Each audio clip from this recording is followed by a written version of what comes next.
우리 오늘 창세기 27장 41절부터 이 말씀에는 야곱이 에서에게 돌아갈 축복을 가로챈 후에 벌어지는 이 이삭의 가정에 관한 이 문제를 오늘 이 성경은 말씀을 해주고 있습니다. 형님에게로 돌아가야 할, 또 이삭은 분명히 에서에게 축복을 해주겠다고 별미를 가져오라고 했습니다마는 그것을 야곱이 가로채서 형님의 복을 대신 받게 됩니다. 이 일로 인해서 오늘 41절에 있는 말씀을 보게 되면 에서가 야곱을 미워하고 그가 이렇게 다짐을 하지요. 이제 아버지로 인하여 곡할 때가 됐다. 그러니까 아버지가 돌아가실 때가 다 됐다는 말이죠. 그래서 그때에 내가 야곱을 죽이겠다. 이렇게 이야기를 합니다.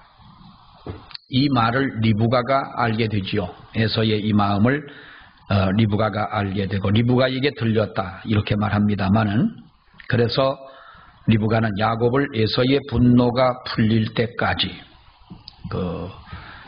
이 라반 오라버니 집에 야곱을 피신시키게 됩니다. 그런데 우리 성경을 자세히 보게 되면은 이 야곱을 라반에게 피신시킨 것은 단순히 에서의 칼날을 피해서, 바로 에서 때문에 죽을까봐 죽음을 모면하기 위해서 피하게 한 것만은 아니었다라고 볼 수가 있습니다. 우리가 그 가정에 대한 지금 에서가 이삭이 야곱에게 축복한 이 사건이 있기 전 바로 그 이삭의 가정의 분위기를 46절에 있는 말씀을 보면은 잘 말씀을 해주고 있습니다. 46절을 한번 봅니다. 리브가가 이삭에게 이르되 내가 헷사람의 딸들로 말미암아 내 삶이 싫어졌거늘 야곱이 만일 이 땅의 딸들 곧 그들과 같은 헷사람의 딸들 중에서 아내를 맞이하면 내 삶이 내게 무슨 재미가 있으리까. 자, 이쯤 하면 우리가 그 리브가의 속마음, 따라서 우리가 이삭의 마음을 알 수가 있는 것이죠. 뭐라고 그럽니까? 리브가가 이삭에게 이르되 내가 헷사람의 딸들로 말미암아 내 삶이 어떻게 됐다? 싫어졌다는 거예요. 우리말로 다시 번역하면 어떻게 표현을 하면 좋겠어요? 살기 싫다는 말 아닙니까? 이 말이 죽고 싶다. 그리고 내가 곧 사람을 보내요. 이 땅의 딸들, 곧 그들과 같은 햇사람의 딸들 중에서 만약에 야곱도 아내를 맞이하게 된다면 내 삶이 무슨 재미가 있겠느냐, 이렇게 말하는 거예요. 자, 이 구절에서 리브가가 내 삶이 내게 무슨 재미가 있겠냐, 살맛이 안 난다는 말이죠. 무엇 때문에요? 헷족 속에 두 딸을, 며느리를 에서가 삼았다는 거예요. 그러니까 그걸로 인하여 이 집안 분위기는 지금 아주 저기압인 거예요. 내가 살기 싫다, 살맛이 안 난다 할 만큼 이런 분위기를 우리가 볼 수가 있는데, 그 마음이 상했고 또 그래서 바로 이 야곱을 헷족 속의 딸들과 결혼하지 않도록 하기 위해서 그 야곱을 보냈다는 말이죠. 자, 우리가 보면 그런 어떤 의미를 가지고 있는데요. 사실 창세기 27장에 이 말씀을 보게 되면 야곱이 간교한 속임수로 그 에서로부터 아버지께로부터 받을 이 축복을 가로챈 것만은 사실입니다. 그런데 우리가 가로채는 장면을 보면서 여러 가지 의문이 생겨집니다. 뭐냐 하면 성경이 표면적으로 말하는 바에 의하면 이삭이 나이 많아 보지를 못했다. 눈이 안 보인다는 거예요. 그리고 기력이 다하여서 이제 죽게 됐다. 그래서 별미를 가져와라. 내가 그것을 먹고 죽기 전에 너에게 축복을 해주마. 에서에게 이렇게 말씀을 합니다. 그런데 사실 우리가 이 성경을 보면 성경에는 그렇게 기록이 되어 있지 않습니다만은 이삭도 하나님의 축복을 에서보다는 야곱이 받아야 되겠다라고 하는 것을 은근히 바랐던 것을 알 수가 있습니다. 또 그렇다고 우리는 볼 수 있는 것이죠. 자, 몇 가지 이유를 통해서 우리가 볼 수가 있는데, 그 첫째가 뭐냐 하면 창세기 26장 넘어가서 창세기 26장 34절 35절 우리 두 절을 봅니다. 시작. 에서가 40세에 헷 족속 부에리의 딸 유딧과 헷 족속 엘론의 딸 바스닷을 아내로 맞이하였더니 그들이 이삭과 리브가의 마음에 근심이 되었더라 그랬어요. 그들이 바로 근심이 되었다. 이삭과 리브가의 마음에 근심이 있다. 리브가만 시어머니만 발을 동동 굴르고 살맛이 안 나네 뭐하네 하는 것이 아니라 분명히 이삭도 마음이 상했다는 거예요. 자, 그런 아들의 모습을 보면서 분명히 이삭은 용감하고 남자다운 에서를 좋아했지만 정말로 이 가문을 이어받을 하나님의 축복의 자식은 누가 되어야 하느냐? 용맹스럽다고 남자답다고 이것만을 가지고 가문을 세워갈 수는 없는 것이죠. 자, 그런 이유에서 분명히 이삭이 야곱에게 축복한 이 축복이 그대로 이루어진 것이 아니냐. 자, 또 하나 보게 되면 우리가 창세기 27장 1절의 말씀을 보면, 자, 봅니다. 시작. 이삭이 나이가 많아 눈이 어두워 잘 보이지 못하더니 맏아들 에서를 불러 이르되 내 아들아 하매 그가 이르되 내가 여기 있나이다 하니 이삭이 뭐라 그럽니까? 내가 이제 늙어 어느 날 죽을는지 알지 못한다는 거예요. 내가 늙어서 언제 죽을는지 알지 못한다. 자, 그러니 별미를 가져와라 그랬습니다. 야, 여러분 보세요. 우리가 눈이 어두웠다고 말을 하지만은 사실상 당시의 족장들의 수명을 우리가 생각을 해 볼 때에 아들을 분별하지 못할 만큼의 이삭의 상태였느냐, 정말 나이가 많아 다 죽은 노인이었느냐, 이때 이삭의 나이가 어느 정도였을까요? 이때 이삭의 나이가 몇 살입니까? 여러분 한번 우리 비도 오는 날 여기 공부 잘하는 분들만 모인 줄 알아요. 다른 분들 점심 먹고 다 갔어요. 다음부터 점심 먹고 예배 안 드릴 사람 밥 주지 마세요. 자, 여기 보시고 우리 산수 공부 좀 한번 해봅시다. 창세기 41장 있자는 말이 아닙니다. 제가 말씀드릴게요. 거기 보면 요셉이 애굽의 총리가 된 때가 몇 살이라고 그랬어요? 30살 때. 요셉이 내려가서 어린 나이에 내려가서 애굽의 총리가 될 때 그 나이가 30세입니다. 그리고 바로 어떤 일이 벌어집니까? 7년 풍년이 듭니다. 7년 동안 풍년이 들어가지고 이 바로의 모든 곡간을 요셉이 맡게 됩니다. 그러면 이 풍년이 끝날 때쯤 되었을 때에 그 나이가 몇 살이에요? 37쯤 됩니다. 37.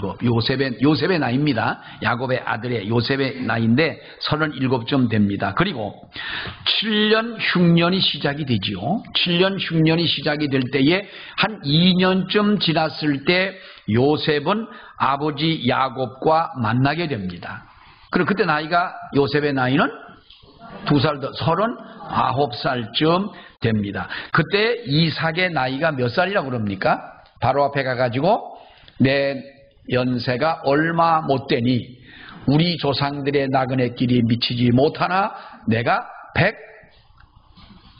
몇 살이었어요?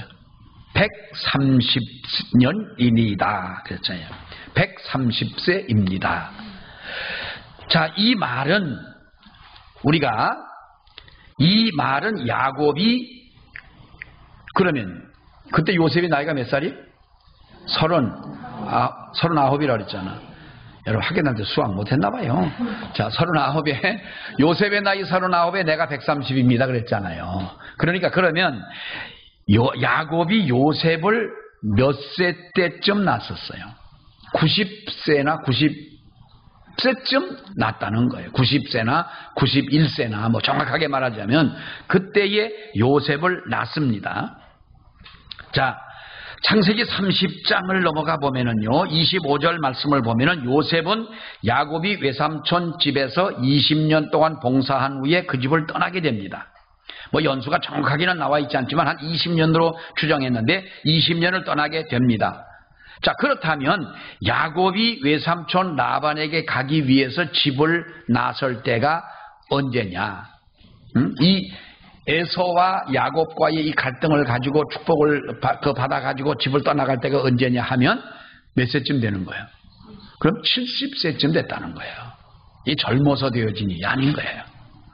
젊어서 된 일이 아니고, 물론 쌍둥이니까 나이는 누가 더 많아요? 예? 아이고, 기가 막히게 하셨어요. 몇 분 차이겠죠? 자, 그 40세에 이미 에서는 결혼을 했어요. 결혼을 했고, 쪽 속의 딸들과 결혼했습니다만은, 우리가 성경을 보게 되면 연대에 대해서 뭐 구체적으로 그가 기록이 안 되죠. 성경을 이렇게 읽다 보면은, 아, 이렇게, 이런 나이에 떠났구나라는 걸 알 수가 있는 거예요. 그때까지 결혼도 하지 않았고. 이게 족장들 시대에는 가능했던 것이죠. 그때만 하더라도. 자, 그러니까 이때에 이삭의 그런 나이는 몇 살이냐라는 것이죠. 이삭의 나이는 몇 살이냐? 창세기 25장의 말씀을 보면은 이삭이 60세에 야곱을 낳습니다. 이삭이 60세에 야곱을 낳아요.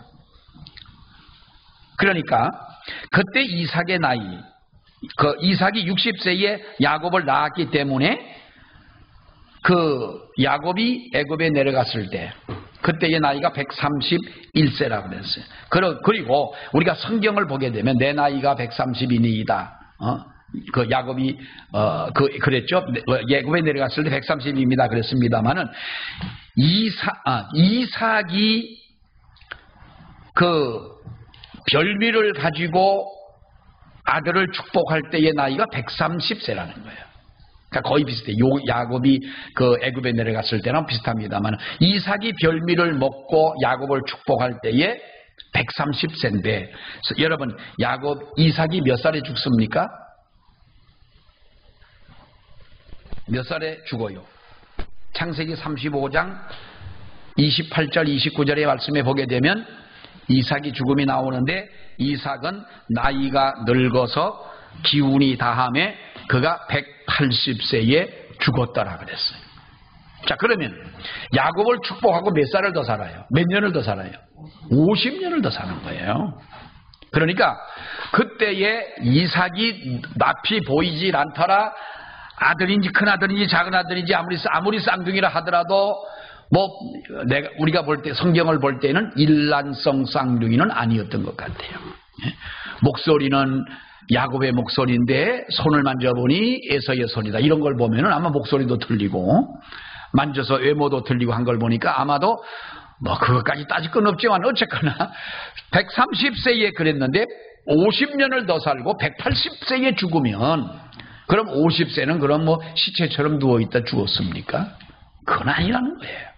또 족장들의 그 당시에 우리가 살아가는 연대를 보게 되면 분명히 그것은 그렇게 앞을 가늠하지 못할 나이는 절대로 아니었더라.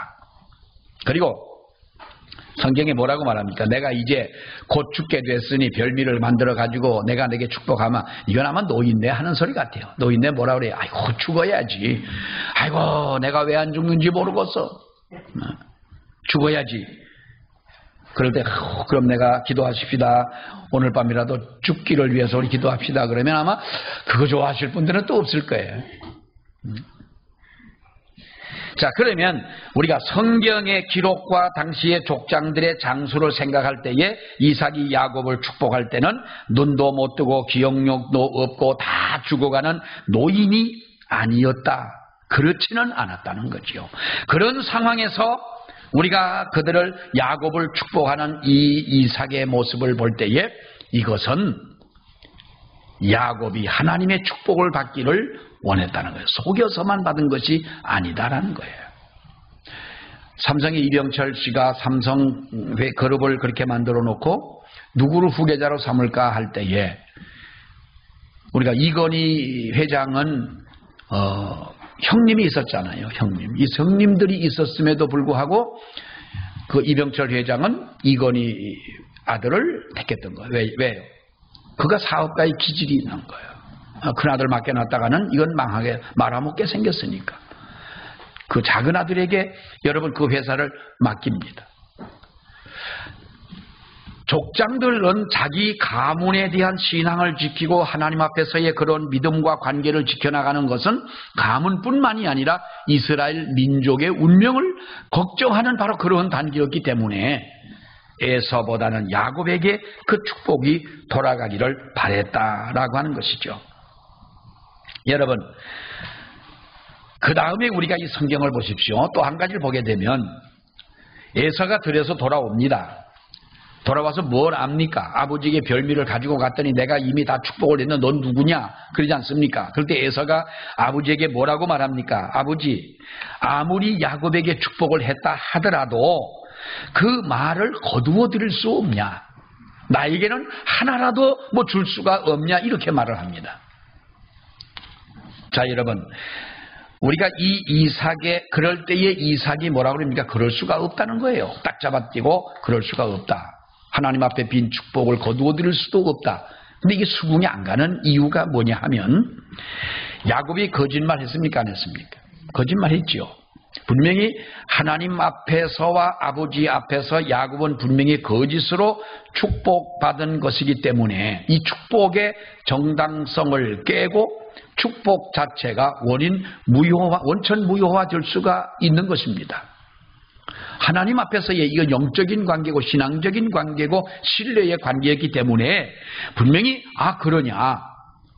그렇다면 내가 작은 아들 야곱에게 축복했던 이 모든 것을 원천 무효화시키고 내가 너에게 축복하마 할 수 있는 거예요.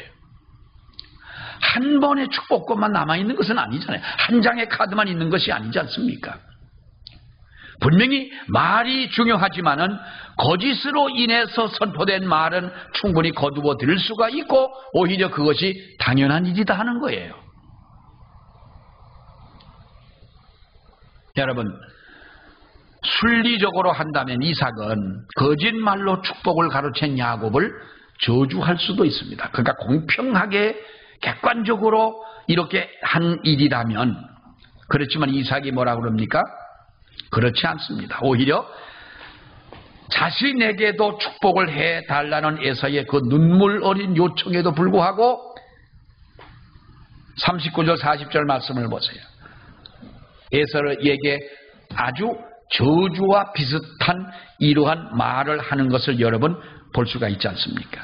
이것을 보더라도 이삭이 한때의 인간적으로는 에서를 좋아했습니다. 이 아버지로서는 에서를 좋아했습니다. 그러나 나중에 가서 이 하나님의 앞에서의 축복권과 신앙적인 것, 하나님과의 관계와 그의 가문과 이스라엘 백성을 이끌어갈 이 모든 일들을 앞에 두고는 에서로부터 마음이 떠나고 야곱에게로 돌아간 것을 우리는 알 수가 있다는 것이지요.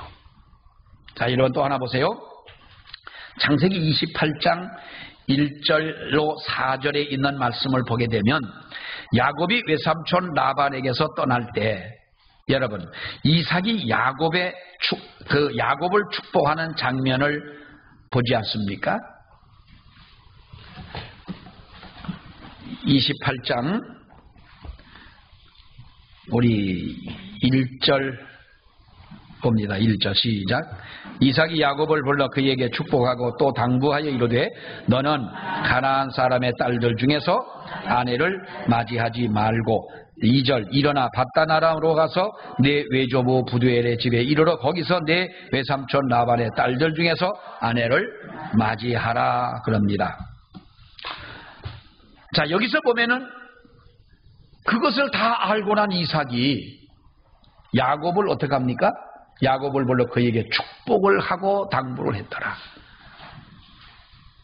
우리가 보면은 네가 애비를 속여 축복을 가로챘냐? 질책할 수도 있겠지만 그런 모습이 전혀 아닌 거예요. 진심으로 축복을 빌어주며 어디까지 생각을 합니까? 야곱의 후손들까지도 걱정을 하는 이삭의 마음을 우리가 볼 때에, 이것은 여러 정황으로 볼 때 하나님 앞에 하나님의 그 귀한 축복은 야곱에게로 돌아갔으면 하는 기대감을 가지고 축복을 했다는 거예요. 야곱이 단순히 아버지를 속여가지고 아주 그야말로 귀신도 모르게 이렇게 축복을 가로챈 이것은 아니라는 거죠. 자, 그렇다면 야곱이 축복을 받은 그 이유가 무엇이냐라는 것입니다. 여러분, 왜 야곱이 장자인 에서를 제치고 아버지의 그 하나님의 축복을 아버지를 통하여 받았느냐? 가장 큰 이유는 야곱은 하나님의 은혜, 하나님의 축복, 이것을 소중히 여기고 추구하는 사람이었다는 거예요. 여러분, 복은 장차 어떻게 보면은 우리가 그 역사를 보게 되면 이 둘째 아들의 서열에 주어지지를 않습니다. 장자에게 분명히 복을 주시도록 그렇게 되어져 있습니다. 그리고 성경을 보면 아무리 봐도 에서가 능력이 있습니다. 그러니까 고대 당시에는요, 우리가 족장이 되려면 필수적으로 사냥의 능력을 하는 것은 아주 필수적인 겁니다. 근데 야곱은 어때요? 전혀 그런 사람이 아닌 거예요. 우리가 볼 때에 이 나이가, 우리가 볼 때는 야곱이 나이가 어린 그렇게 봅니다만은 사실 성경을 이렇게 보니까 야곱이 나이가 그렇게 적은 나이가 아니었더라는 거죠. 어머니 품속을 떠나지 아니하고 있었던 것처럼 보입니다만은, 그러나 분명히 야곱은 집사람이었어요. 예? 여성스러움이 더 많은 사람. 그러니까 들사람으로서의 능숙한 사냥인 에서가 분명히 어느 면으로 보더라도 능력이 있는 사람이기는 했지만은 왜 에서가 버림을 받았느냐? 여러분, 뭡니까? 팥죽 한 그릇으로 그는 이미 장자의 명분을 깨버리고 만 사람이에요. 이게 여러분 중요한 거예요. 에서에게 있어서 가장 큰 실수는 바로 그겁니다. 그것도 장난삼아 얘기한 거예요. 장난삼아라기보다도 아주 쉽게 가볍게 얘기를 했어요. 배가 고파 죽겠다. 사냥하고 돌아와서 배가 고파 죽겠다. 팥죽을 끓이고 있는데 그 팥죽이 우리말로 팥죽인데 그 사람도 팥죽을 당시 먹었을까요? 어쨌든 간에 죽을 쓰고 있는데 그 먹음직 우리 팥죽 얼마나 여러분 맛있어요. 에? 배는 고파 죽겠는데, 그러니까 야곱이 저 형님을 쳐다보면서 장자권 내게 팔지, 그 형님권을 내게 팔지. 배고파 죽겠는데, 야, 내가 배가 고파 죽겠는데 그 장자권이 무슨 소용이냐? 팥죽 달라 이랬지 않습니까? 그래서 팥죽 한 그릇을 주고 농담 삼아, 그렇다고 장자권이 넘어가는 건 아니잖아요. 여러분 보십시오. 우리가 팥죽 한 그릇에 장자의 명분을 판 에서의 입장에 본다면 그런 대단히 육신적인 사람이었다라고 하는 거예요. 그런 자기 필요에 따라서 진리와 선을 버리고 심지어는 자기 필요에 따른다면 하나님도 신앙도 버릴 수 있는 바로 그러한 사람이다라고 하는 것입니다. 장자의 명분을 판 것은 어린 시절 한때의 실수가 아니라는 겁니다. 그것이 바로 40세의 두 아내를 맞이했는데 두 명 모두가 어디 사람입니까? 해쪽 속의 딸들인 거예요. 여러분, 이것을 볼 때 하나님 앞에서 구별된 가문의 이 구별된 존재라는 의식이 전혀 에서에게는 없었다는 거예요. 그런 모습을 보면서 그런 장자고 능력도 있고 멋있고 합니다마는 더 중요한 신앙이 없는 것을 보고 하나님께서는 그에게 돌아갈 축복을 물줄기를 야곱에게로 털어놓으셨다는 거예요.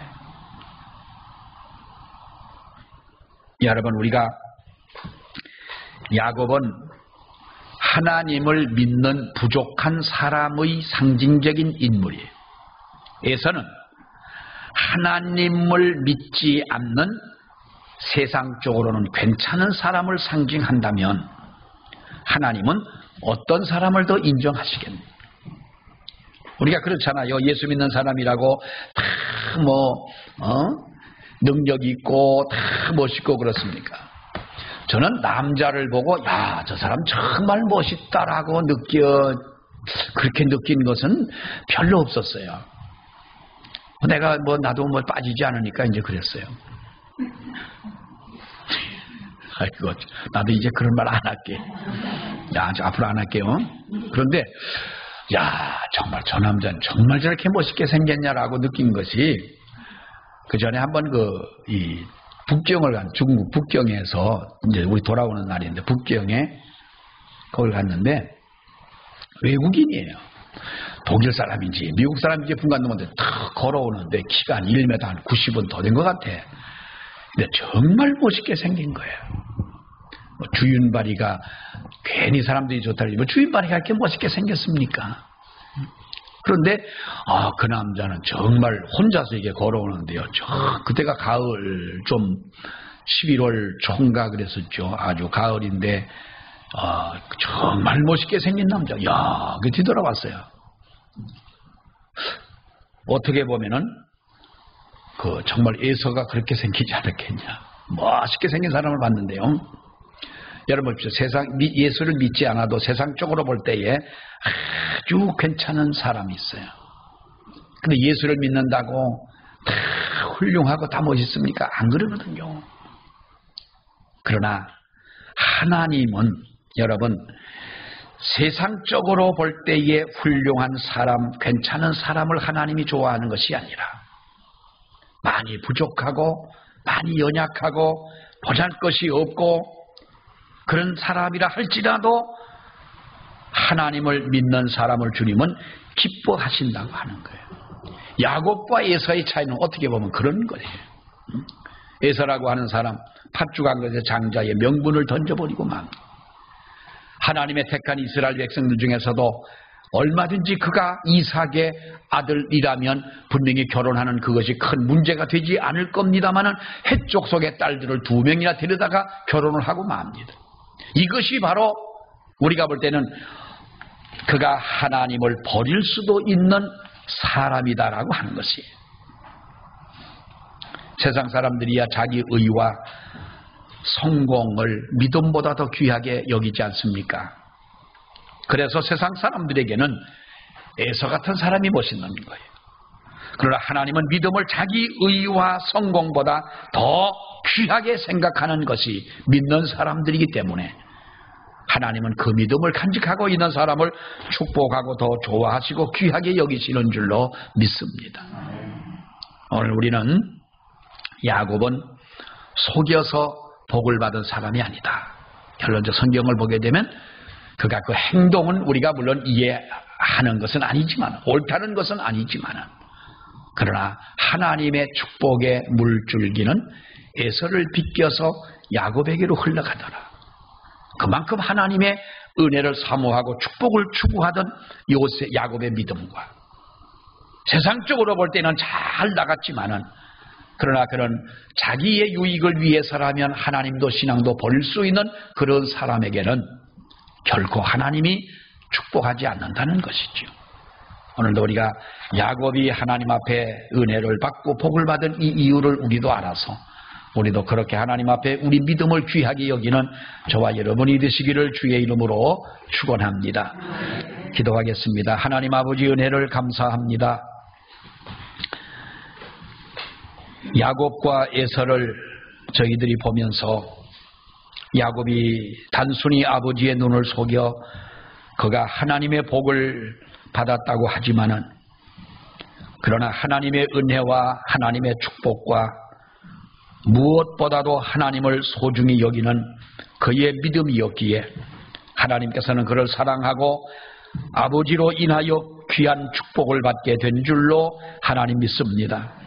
그러나 세상적으로는 잘 나가던 에서였지만은 하나님보다도 세상을 더욱더 사랑하며 하나님께로부터 받은 믿음과 하나님의 은혜보다는 세상적인 것을 더 추구하던 에서였기에 그가 받을 복을 하나님께서 야곱에게 돌리신 것을 아버지여 믿습니다. 우리도 야곱처럼 하나님 주시는 귀한 은혜와 믿음과 이 귀한 축복을 소중히 여기며 살아가는 저희들 되게 하여 주시고 어떤 경우에도 흔들리지 아니하며 놓치지 아니하며 빼앗기지 않는 그런 믿음으로 사는 우리가 되게 하여 주시옵소서. 예수님 이름으로 기도하옵나이다. 아멘.